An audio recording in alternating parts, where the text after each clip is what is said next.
Olá pessoal, tudo bem com vocês? Mais uma aula do nosso curso de Engenharia de Software. Desta feita nós queremos falar sobre análise e projeto de sistemas. Em que consistem essas duas atividades? Né? Como é que eu faço para modelar sistemas de informação? Então o nosso sumário trata da questão dos sistemas de informação, definição de sistema de software, fala um pouco da questão da modelagem e da evolução dessa modelagem, como é que se deu, por que é que se pretende e é importante a construção de modelos. Vamos dar uma ideia do que é o processo unificado, né? Com alguns autores chamam de RUP, né? Rational Unified Process, né? E o desenvolvimento de sistemas orientados a objetos e uma pequena introdução sobre o que é a linguagem de modelagem, o ML. Bem, um sistema de informação, você já deve ter uma ideia disso, é uma combinação de pessoas, dados, processos, interfaces, redes de comunicação e tecnologia que interagem visando dar suporte à gestão de uma organização, à gestão de uma empresa através desse sistema. São vantagens que se busca obter num mundo competitivo que as empresas vivem. O objetivo principal da construção de um sistema de informação é adicionar, agregar valor a essa organização, otimizando o seu processo de gestão. Um dos componentes de um sistema de informação é denominado sistema de software. Compreende os módulos funcionais informatizados, computadorizados, que interagem entre si para proporcionar a automatização de diversas tarefas. Uma característica intrínseca do desenvolvimento de sistema de software é a complexidade, né? Então essa complexidade tem sido constante, crescente, em função das necessidades de um mundo altamente informatizado e competitivo. Então nós temos aqui uma figura que mostra que se nós fôssemos, por exemplo, construir uma casinha de cachorro, só precisaríamos aí basicamente de meia dúzia de tábuas, um serrote, martelo, prego, e sem muita preocupação, preocupação em termos de planejamento, de antecedência, etc., a gente já iria começar esse projeto, não teria muito problema, porque a complexidade aqui é pequena. Mas se você for construir uma casa para você morar, você vai ter mais preocupação com essa questão. Então, você vai precisar de um alvará, você vai precisar de um projeto arquitetônico, você vai precisar de um projeto hidráulico, você vai precisar de um projeto elétrico e assim por diante, né? As formalizações que a prefeitura na sua cidade vai exigir, etc. e tal. Bem, quando você vai construir um prédio enorme, 30, 20, 40, 50, né, andares, aí a coisa muda mais ainda de figura. Por quê? Porque essa complexidade aumenta e muitas vezes mais. Então, se você errar alguma coisa aqui no projeto, esse prédio pode cair. Quem não se lembra, por exemplo, o caso do deputado federal Sérgio Naia, que o edifício Palace, né, lá no Rio de Janeiro, ele deu de alguma forma bobeira e usaram a areia da praia para fazer a construção. E isso corroeu a estrutura do prédio, e o prédio desabou, morrendo diversas pessoas. Então o deputado, que era um cara rico, acabou na miséria, preso, e perdeu o mandato. Então uma série de problemas. E por quê? Por falta de planejamento. Então quanto mais complexo for a nossa obra, o sistema que formos desenvolver, mais planejamento, mais cuidado, mais necessidade de estabelecer modelos para que a gente possa ter sucesso na execução do nosso sistema. Então, na construção de sistemas informatizados, né, como na construção civil, a gente precisa montar esses modelos, né? Esses sistemas necessitam de um planejamento inicial. Para quê? Para que nós possamos e devemos evitar os problemas que nós vimos quando o software era tido não como atividade técnica, como atividade de engenharia, e sim como atividade artística, né? Uma atividade de criatividade, basicamente. Então as pessoas metiam as mãos no teclado e começavam a desenvolver sem critérios, sem planejamento, sem seguir um modelo racional e lógico, né? Então precisa haver um planejamento bem feito para evitar que se tenha perda de recursos, para evitar que o sistema não atenda às necessidades do usuário, para evitar o estouro, por exemplo, do cronograma, o estouro do orçamento, né, o não cumprimento de prazo, uma série de questões que a gente viu que caracterizaram a crise do software. Hoje o Brasil vive uma dificuldade grande porque tem um déficit bilionário anual com a compra de software. Então falta pessoal qualificado, nós temos vagas para preencher e não temos pessoal qualificado, porque nós temos uma evasão grande na formação de nível superior, nós temos alunos a nível de ensino básico que não dominam a matemática, portanto têm dificuldade em trabalhar com lógica, com as profissões da área de exatas. Então nós temos um déficit muito grande e existe uma demanda cada vez mais crescente. As empresas, as pessoas estão cada vez mais consumindo produto de software. Então isso caracteriza uma nova crise do software que requer mais formalismo, mais processos através da engenharia de software, né, para que nós possamos mudar esse panorama que nós temos aí. Então, esses modelos são importantes nesse sentido. Então, quando você vai construir uma casa, você precisa de uma planta baixa, você precisa, se for um prédio comercial para vender de apartamento, uma maquete. Então, são modelos que se tenta mostrar como vai ser esse prédio quando terminar a obra, né? Então, isso é muito comum na área de engenharia civil, por exemplo.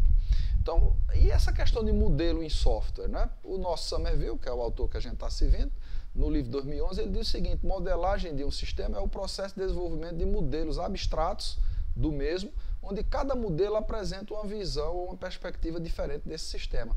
Então nós vamos ter vários modelos diferentes no ML, você vai ver vários diagramas diferentes, né?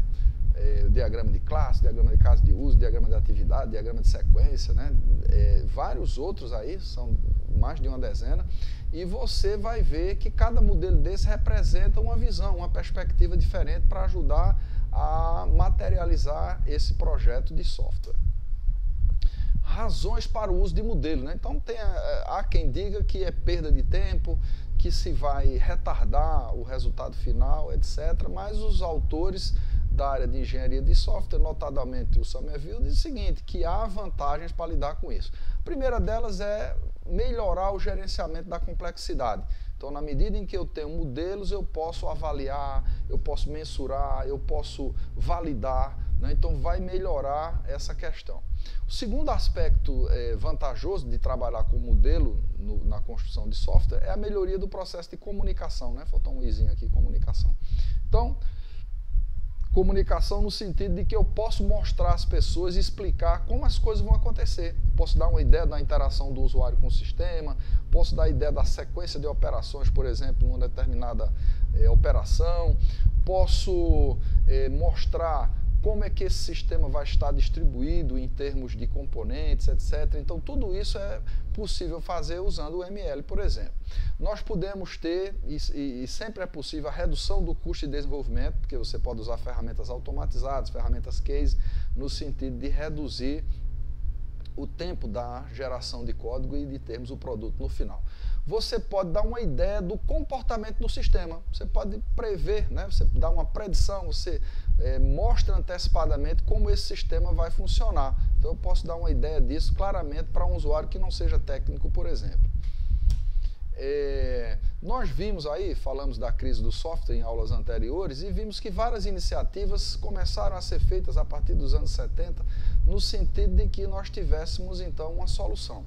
Então assim surgiu a análise estruturada nos anos 70 e perdurou pelos anos 80, a análise essencial, que é um desdobramento da análise estruturada, a análise orientada ao objeto, por exemplo, a partir do final dos anos 80 e início dos anos 90, os métodos ágeis mais recentemente. Então são medidas no sentido de agilizar e trazer eficiência para o processo de software, né? Buscando ter uma certa formalização nesse processo para que a gente ganhe em termos de qualidade. Então vamos dar uma olhada aqui na questão da análise estruturada para a gente dar uma avançada até chegarmos no modelo unificado. Então a bibliografia, os autores, né, que dominavam essa área na análise estruturada, você tinha o Tom DeMarco, você tinha o Chris Gaine, né, você tinha o Jordan no primeiro momento, você tinha vários autores que buscavam apresentar uma notação para que nós tivéssemos uma modelagem sendo feita no desenvolvimento de software. Vamos dar uma olhada com mais atenção, vamos colocar uma lupa sobre essa abordagem estruturada para a análise de sistemas. Então nós temos aqui, esses autores tinham pequenas divergências, né? Do lado esquerdo você tem a notação aqui do Chris Gaine, do Sarson, né? E do lado direito você tem do DiMarco e do Jordan. Então, assim, você tinha uma seta reta, né, que significava um fluxo de dados. Para esses outros dois autores da direita era uma seta meio ondulada, né? O processo, uma função, era um retângulo com as bordas arredondadas, né? Enquanto que para o DiMarco e o Jordan era uma bolha, era né, um círculo, né? Do lado esquerdo aqui você tem um agente externo. O que era um agente externo? Era um sistema externo, um solicitador de serviço, uma empresa, alguma coisa que não estava fazendo parte do sistema, né? Enquanto que do lado de cá você tinha esse quadrado com uma borda dupla aqui na esquerda, enquanto que do outro lado era só essa bordinha. E aqui você tinha o depósito de dados, que era o quê? Um arquivo, um banco de dados, alguma coisa que registrava dados de entrada ou de saída para os processos poderem atuar. E na anotação da direita não é um retângulo fechado com a numeração como está aqui, só com um canto aberto, era duas linhas paralelas, três linhas paralelas e o nome do arquivo aqui. Então isso construía o quê? A lógica do sistema, desde uma visão geral, tá certo? Chamado diagrama de contexto, até os níveis de detalhamento que você ia produzindo, até chegar, por exemplo, no módulo onde você descreveu como esse módulo funcionava. Vamos dar uma olhada melhor nisso? Olha aqui. Eu tenho o diagrama de contexto onde essa função única é o sistema. Então, o sistema tal e as interações que ele faz com o seu meio ambiente. Então, a gente faz uma expansão, uma explosão, né? Dá um detalhamento maior no diagrama de nível 0, onde ao invés de ter um único sistema, eu vou ter dois subsistemas aqui, ó. Módulo 1, módulo 2. E eu tenho aqui as relações desse sistema com o mundo. Depois eu vou para um diagrama de nível 1, onde eu pego esse subsistema aqui e já detalho em módulos, ó, módulo 1.1, módulo 1.2. Veja, dependendo do tamanho do sistema, da complexidade, eu já posso aqui especificar esses processos. O que seria um processo? Programa. Né? Seria um agente que modifica dados, né? Que trata, então eu vou aqui para a lógica da descrição desse processo. Essa descrição aqui se dava com pseudocódigo, com fluxograma, com diagrama de Chapin e outros diagramas aí que você pudesse especificar essa lógica do sistema. Hoje a gente, o ML, está usando, por exemplo, o diagrama de atividades, tá certo? Então mostra aqui a evolução. Vamos ver um exemplo disso aqui para a gente entender melhor?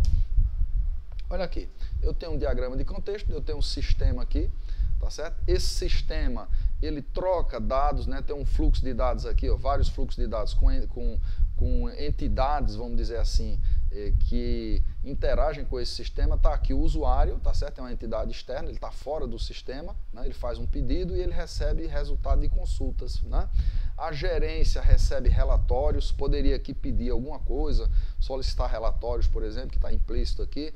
O fornecedor envia dados, por exemplo, de pedidos, né, de produtos que ele fornece, etc. Tal. O sistema poderia mandar um pedido de compras, coisa do tipo e tal. Então você aqui tem um detalhamento de alto nível, sem descer muito nível de detalhe do que é esse sistema que você vai desenvolver. Tá certo? Então todo sistema ele começa com um diagrama de contexto. Professor, esse diagrama de contexto hoje ainda existe? Existe. Por exemplo, Somerville apresenta um diagrama de contexto que eu vou mostrar daqui a pouco, né? Então existe na anotação nossa uma ideia macro de um sistema em linhas gerais, em alto nível.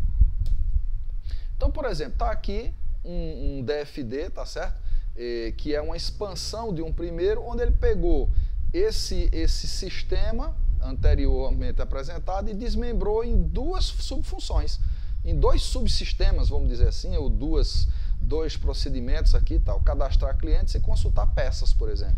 Então, o cadastrar clientes, ele lida com um depósito de dados chamado clientes, aqui está sem numeração, você poderia colocar 01, aqui 02, né?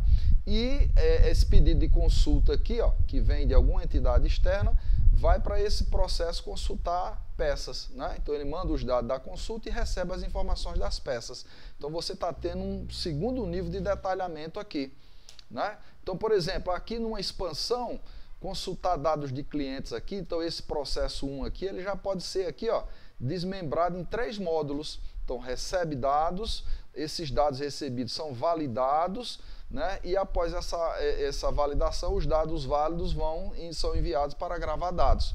E esses dados vêm para um depósito de dados clientes aqui, está aqui o fluxo de dados do cliente novo. Então você já detalhou um pouco mais, né? Então você pode ir fazendo, por exemplo, um outro sistema de hotelaria, Então tem 3 entidades externas, gerente, aliás 2, e cliente. Esse cliente foi colocado aqui em redundância para facilitar a compreensão, tá certo? Mas poderia esse fluxo estar aqui por cima, tá? Então você pode fazer isso.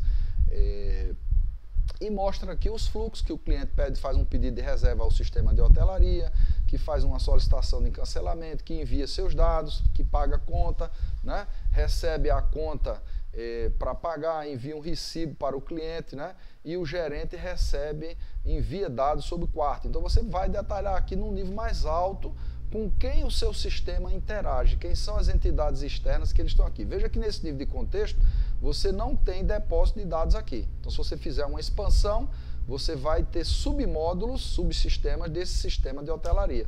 Então, por exemplo, aqui, ó, ele já foi desmembrado em 3 módulos, P1, P2 e P3, né? Processo 1, processo 2, processo 3. Tá? E aqui estão as entidades externas, os depósitos de dados e o que eles fazem. Ó, tratar reserva, recebe do cliente um pedido de reserva, pedido de cancelamento, tá certo? Registra que um quarto está disponível. Né? Tratar cliente aqui, ó, recebe pedido do cliente e manda conta, manda recibo, etc. Tá? Então veja que esse nível aqui é uma expansão desse diagrama de contexto aqui. Tá certo? Então depois você vai fazer o quê? Vai pegar cada módulo desse aqui e desmembrar em submódulos. E aí esse nível de detalhamento pode ir para 2, para 3, para 4, 5, depende da complexidade do sistema. Você pode ir detalhando o seu diagrama de fluxo de dados. Tá certo? Ok? Aí veja bem, esses processos que você vai gerando aqui, P1, P2, P3, você pode detalhar, você deve detalhá-los, né? Então, identificação do sistema, sistema de hotelaria, identificação do módulo, cadastro de turma, né? Poderia ter um código aqui, objetivo deste módulo aqui, cadastrar turma, tal, cadastrar quarto de hotel, etc. Tal. Quais são os fluxos de entrada? Você vai descrever. Quais são os fluxos de saída? E assim você sai detalhando esses processos que vão fazer parte do seu fluxograma. Então, isso vai servir para quê? Para compor essa análise do sistema e posteriormente você poder ir para a parte de projeto e implementar esses módulos aqui através da linguagem de programação que você escolheu. Aí veja bem, esses processos você usava como complemento ao DFD para a gente entender o que é que aquele processo que consta do DFD, o que é que ele faz. Então usava, por exemplo, tabela de decisão, português estruturado, condições pré. Quando eu chego para executar esse processo, o que é que tem que acontecer? O que é que tem que estar disponível? Quando termina esse processo, qual é o resultado? Então, o que é que acontece depois? Fluxogramas, etc. e tal. Então, essa especificação de processo hoje aqui é feito o quê? Com o diagrama de atividades. Tá certo? É complementado por outros diagramas, como o diagrama de máquina de estados, tá certo? O diagrama de sequência, de comunicação ajuda a mostrar a interação entre os elementos e a ordem de interação, então você vai amarrando esses processos aqui. Então está aqui um exemplo, ó, verificar crédito do cliente. Então você tem aqui verificar crédito, verificar a disponibilidade do produto. Então está aqui, ó, um detalhamento aqui, tá certo? Desse processo, obtendo o depósito de dados do cliente e o status do cliente, correspondente ao código do pedido. Se o status do cliente for ok, então faça pedido, se não rejeite. Então está aqui uma lógica que vai acabar gerando o quê? Uma codificação, certo? Então aqui, ó, por exemplo, um fluxograma que mostra o que se deve fazer na etapa de aguardar atendimento, em atendimento e aguardando verificação. Então, um velho fluxograma aqui que tem a ver com o nosso diagrama de atividades hoje, tá certo? Então, que mostra o que fazer com a decisão, né? Em que situação eu faço isso ou faço aquilo, né? E que vou para outra etapa. Então, isso aqui muito parece com o diagrama de atividades, que a gente vai mostrar um exemplo daqui a pouco. Eu tenho aqui, ó, a descrição de um depósito de dados. Então, o que é um arquivo? É uma tabela do banco de dados e tal, o arquivo cliente, o depósito cliente. Esse arquivo grava as informações do cliente, a descrição, código do cliente, mais nome, mais telefone, fluxo de entrada, os dados do cliente, fluxo de saída, dados do cliente, relatório solicitado. Eu posso ter um espaço para descrever os campos aqui, ó, código numérico com 6, descrição, tipo um dicionário de dados que complementa essa descrição aqui do depósito de dados. Fluxo de dados aqui, ó, um relatório é um fluxo de dados. Tá certo? Uma exibição de uma tela pode ser um fluxo de dados. Então eu tenho um layout aqui para mostrar como é que deve se apresentar isso aqui. Tá certo? Veja, então para fazer esse link, eu já falei um pouco antes, está aqui um diagrama de contexto do Summerville 2011. Ó. tá certo? Então você tem aqui o sistema MedCare, que é o sistema de saúde mental, e as relações dele com outros sistemas aqui, sistema de estatística, sistema de relatório, sistema de admissão, sistema de prescrição, sistema de apontamento, o sistema de registro do paciente, tá? Então tá aqui, ó. Veja que ele está num nível mais alto, com pouco detalhamento, mas dá uma ideia, vamos dizer assim, das relações desse sistema MedCare com outras entidades externas com as quais ele se relaciona. É a ideia do diagrama de contexto que nós temos aqui, ó. Tá aqui. Então está aqui o meu diagrama, clientes, uma entidade externa, outro sistema, tal, alguma coisa com quem ele interage aqui. Então os nossos diagramas de fluxo de dados de contexto mostram exatamente, tá certo, o diagrama de contexto de hoje, tá certo? Então isso nos leva aqui para entrar na questão do processo unificado. Então veja, a análise estruturada veio para enfrentar a questão da crise do software, mas era burocrática, né? Você tinha aí, por exemplo, o Tom DeMarco falava em quê? Em definição do problema, estudo de viabilidade, análise de sistema, projeto, tá certo? Projeto, implementação, tá certo? Testes, implantação, manutenção. Então você tinha aí praticamente 8 fases diferentes no processo de desenvolvimento de software. Então isso aí está casado com o modelo cascata, né? Onde eu só saía da definição do problema quando ela fosse validada pelo cliente. Então eu ia fazer uma descrição do sistema, normalmente em uma página, no máximo 2, dizendo o que é que ele devia fazer. Aprovou, aprovou. Estudo de viabilidade. Então vamos estudar viabilidade técnica, viabilidade operacional, a questão de prazo, viabilidade institucional para receber esse sistema e etc. Tal. Então nós temos, depois nós falamos na análise essencial, que autores como o Jordan, por exemplo, e outros resolveram enxugar a análise estruturada. Então propuseram a análise estruturada mais enxuta, que é a análise essencial, tá certo? E aí ela, no final dos anos 80, anos 90, entra e ela acaba, vamos dizer assim, sendo atropelada pela orientação a objetos, pelo o desenvolvimento orientado a objeto, tá certo? Então veio como uma panaceia, você observa por essa figura aqui a quantidade de métodos, de propostas, né? Das quais se destacam aqui o Jacobsen, o Rambaud e o Bock, tá certo? Então, a partir aqui de meados dos anos 90, nós vamos ter aqui um concurso promovido pela Rational Software e que queria unificar esse processo. Então, essas contribuições desses autores acabam vencendo esse concurso e nasce aí o processo unificado, que é o que nós estamos tentando amarrar aqui nesse primeiro vídeo sobre isso.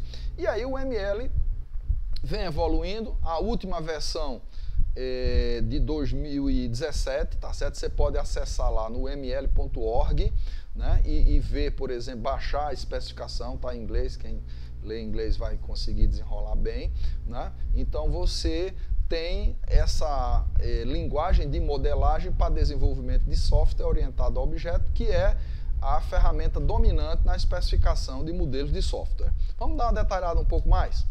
Então, assim, o processo unificado vem, como eu já falei, dessa necessidade de acabar com aquela zorra da quantidade de métodos, todo mundo propõe um e ninguém conseguia amarrar. Então, passa a ter um modelo unificado e aí você passa a ter artefatos, né, normalmente baseados em UML, que vão propiciar termos até a geração de código do nosso sistema. Então, o UML quer dizer Unified Modeling Language, linguagem unificada de modelagem, está aí, a questão da unificação, e o nosso autor, Somerville, diz o quê? Que a modelagem tem se tornado uma representação utilizando notação gráfica e que quase sempre é baseada em um ML, tá certo? Então, por isso a gente vai focar o nosso curso em cima da questão do ML. Então, nós temos aqui no ML uma gama grande, né, de diagramas, tá certo? Esses diagramas, de uma forma simplificada aqui, eles são diagramas estruturais ou diagramas comportamentais, tá certo? Alguns autores falam de notas, falam de outras questões, mas de uma forma simplificada é isso aqui, tá certo? Os mais importantes aqui são o diagrama de classes, né, que mostra as entidades que fazem parte do sistema e quais são as suas relações, tá certo? O diagrama, por exemplo, de objetos, tá certo? Que é derivado do diagrama de classe e que vai ser a classe com conteúdos, né? Com instâncias, que é o diagrama de objeto. O diagrama de componentes serve para a gente falar de módulos, né? Esses módulos aqui vão formar pacotes e o diagrama de implantação está associado à questão da arquitetura. Esses outros dois, perfil e estruturas compostas, são menos utilizados. Nos diagramas comportamentais, que são os chamados diagramas dinâmicos, nós vamos ter os principais aqui. O diagrama de caso de uso, tá certo? Que vai mostrar a interação de um ator com o sistema ou com módulos desse sistema, né? Com funcionalidades. Isso aqui serve para a questão da engenharia de requisitos. O diagrama de atividades, que vai substituir o fluxograma, né? Na especificação do processo. O diagrama de máquina de estados, ele é útil para sistemas complexos, onde você tem uma certa interatividade, por exemplo, uma máquina de ATM, né? Então, como é que funciona ali? Você vai ter estados dessa máquina, ela está em estado de espera, colocou o cartão, ela vai para identificação do usuário, depois disso, validação de senha, etc. Então, você vai ter estados com transições. E nós vamos ter o chamado diagrama de interação, tá certo? Que os principais aqui vão ser o diagrama de sequência, que mostra a sequência de interações e é derivado diretamente do caso de uso, tá certo? Então, vamos chamar assim de entidades que interagem e a questão cronológica, e o diagrama de comunicação, que mostra a hierarquia da troca de mensagem no sistema, tá certo? Esse diagrama de visão geral de interação é menos utilizado e o diagrama de tempo é utilizado, por exemplo, em sistema de tempo real. Tá? Então, aqui a gente tem uma ideia geral, nós vamos detalhar os principais e vamos buscar gerar modelos e produzir implementação a partir desses modelos, usando alguma ferramenta case. Então, por exemplo, caso de uso nós temos aqui, esse retângulo aqui significa uma fronteira do sistema, os bonequinhos são os atores, né? Eles são agentes externos que interagem com o sistema e fazem solicitações. Então, essas linhas são conexões, solicitações de serviço. Então, um estudante, por exemplo, vai solicitar o seu histórico atual, tá certo?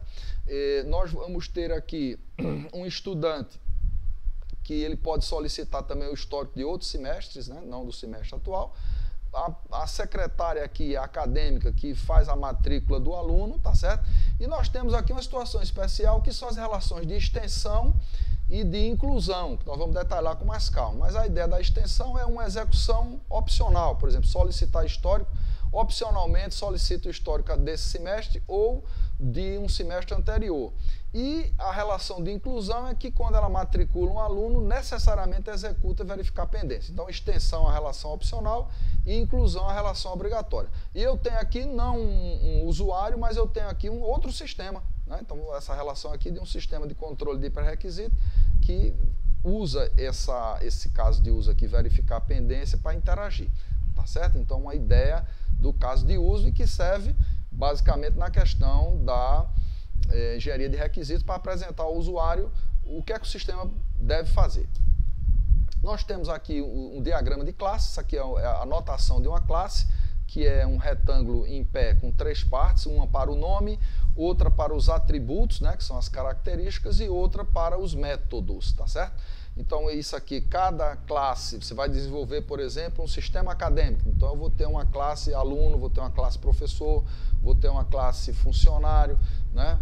Então, essas classes aí, elas vão ter um nome e vão ter dados, que são os seus atributos, e os métodos que são específicos delas aí. Então, quando você começa a desenvolver esse modelo de classe, você vai estabelecer relações entre essas suas entidades. Então, aqui nesse exemplo simplificado, nós temos aqui um sistema de controle de pedidos, onde um cliente faz aí nenhum ou vários pedidos, né? Ao fazer um pedido tem uma composição aqui por itens de pedido, tá certo? E um modelo aqui, cada item de pedido é agregado aqui por vários produtos, né? Então, esse cliente ele tem uma especialização pessoa jurídica e outra pessoa física, uma classe aqui que é a classe mãe cliente, tá certo? E eu tenho aqui uma pessoa jurídica aqui que tem uma relação com a classe aqui empregado, tá certo? Onde esse empregado tem uma relação especial que é o representante de venda. Então, uma pessoa jurídica tem vários empregados. Então, aqui você vai montando esse diagrama de classe no sentido de avançar na modelagem do nosso sistema. Um outro importante aqui está um diagrama de estados, tá certo? Então, aqui poderia ser uma máquina de atendimento, né? Então, por exemplo, está ocioso esperando aqui, se alguém insere o cartão nessa máquina ATM, ela vem para o estado ativo. O estado ativo tem subestados aqui, né? Então, por exemplo, quando ela entra aqui, vem validando, uma vez validado, vem para o estado de selecionar, né? Tá certo? Então ela vai processar, se for não continuar, imprime, se não volta para o estado de ansioso. Se eu estou em ativo e permito cancelar, eu volto para cá, e ela pode entrar em manutenção. Então, entre seria o que é que precisa ter acontecido para que esse estado entre em execução. Então, o cartão tem que ser lido.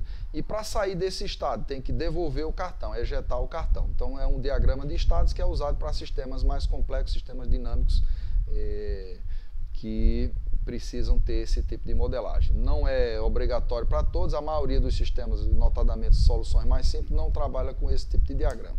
O diagrama de atividades, que mostra efetivamente a lógica de uma atividade, tá certo? Então nós começamos aqui, um ponto de início aqui.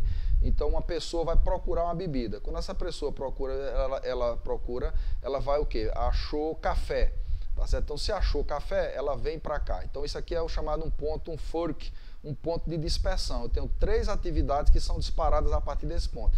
Essas atividades, elas são paralelas, elas ocorrem em paralelo aqui. Quem terminar primeiro espera pelo outro num ponto de junção, que é um join aqui, ó. Então esse adicionar, colocar café no filtro, tá certo? Dispara, colocar café na máquina e fica esperando aqui, ó. Então adicionar água, tá? Então ligar a máquina, filtrar café, tá certo? Colocar café na xícara, beber o café, terminou por esse caminho aqui. Mas se eu não acho o café, eu vou pegar uma xícara, aliás, achou o café, sim, tinha esse processo em paralelo aqui lá em cima que ficou esperando aqui, ó, pegar a xícara, né, filtrar café, colocar café na xícara. Então aqui, esse elemento que foi aqui, ele chegou primeiro provavelmente, ele teve que esperar esses outros processos chegarem aqui. Então aqui é chamado um ponto de sincronização. Mas, por exemplo, se eu procurei café e não achei sem café, eu quero agora, vou decidir entre achar uma Coca-Cola ou sem Coca-Cola. Se não tem Coca, eu já venho para o fim. Então esse aqui é o símbolo de fim, ó, uma bolinha com um círculo em volta. Achou Coca-Cola, pega a lata de Coca-Cola, beber, encerrou. Então isso aqui mostra um diagrama de atividade simples, tá certo? Então com isso a gente deu uma geral, tá, na questão da necessidade de modelagem, a evolução da modelagem, passando pela a análise estruturada, pela questão da análise essencial, pela questão da análise orientada a objetos, pela questão do processo unificado usando o ML. E aí os diagramas mais importantes, os principais, nós vamos detalhar muito mais, mas aqui nesse primeiro momento é isso. E eu espero que você tenha entendido, dê uma lida no livro capítulo 5 do Somerville, tá certo? Faça os exercícios, continua curtindo e vem o próximo vídeo a respeito desse mesmo tópico, tá certo? A visão geral do método APO, com mais detalhes, onde nós vamos falar das fases, detalhes, etc e tal. Então curta, divulgue, faça com que o nosso trabalho possa avançar. Valeu? Obrigado!